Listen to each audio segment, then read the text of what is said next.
Generali Muhoozi ntiyishimiye ko bishe abantu 22 bo mu ishyaka rya Bobi Wine gusa. Yagize ati uwa 23 yakabaye ari Bobi Wine.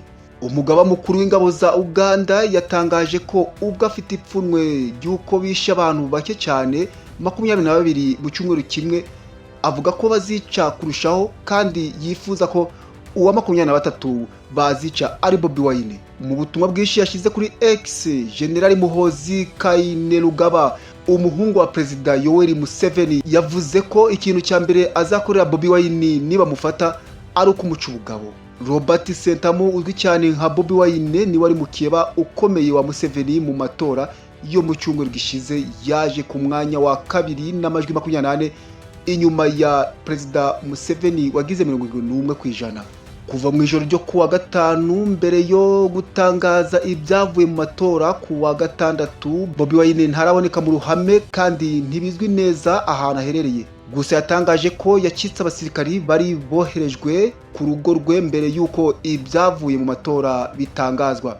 Gufungira Bobi Wine mu rugo byakozwe no mu gihe nk'iby'amatora ya 2021, igisirikare cyamufungiye mu rugo mu kumubuza kugira hagati mu mujyi wa Kampala, aho afite abamushyigikiye benshi, mu gihe leta ibifite impungenge ko ashobora gutangiza imyigaragambyo ikomeye. Mu butumwa bwe Muhoozi yanditse ko ahaye Bobi Wine amasaha 48 yo kwishikiriza polisi, ko natabikora azamufata nk'inyeshamba yigometse ku butegetsi. Mu kumusubiza ku rubuga, Bobi Wine yagize ati uwategetse igitero kuza ku rugo rwanjye kungirira nabi, nagutsinze muri uwo mukino wawe ndabacika. Mu kwivana mu kimwaro wavuze ko nta muntu urimo gushaka, none ko uburimo kumutegeka kwishikiriza polisi. Bobi Wine yongeyeho ati nzongera kuboneka igihe nzashakira, maze wowe na so mu nkozi icyo mushaka.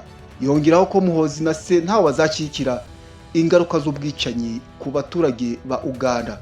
Mu kiganiro yahaye abanyamakuru ku wa mbere, impirimbanyi z'uburenganzira bwa muntu zo muri Kenya zavuze ko abantu barenga 50 bishwe mu matora yo muri Uganda. Izo mpirimbanyi nta bimenyetso zerekanye zihamya imibare batangaje.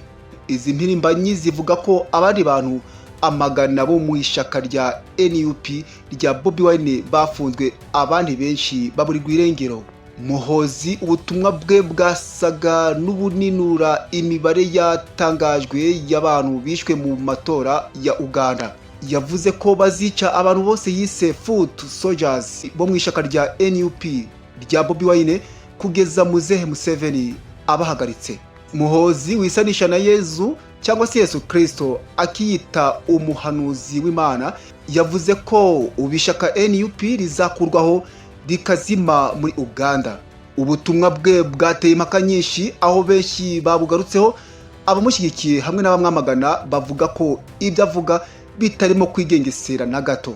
Si ubwa mbere Muhoozi atangaje ubutumwa butavugwaho rumwe ku rubuga rwa X, si n'ubwa mbere kandi asezeranije kugira nabi no kwica Bobi Wine.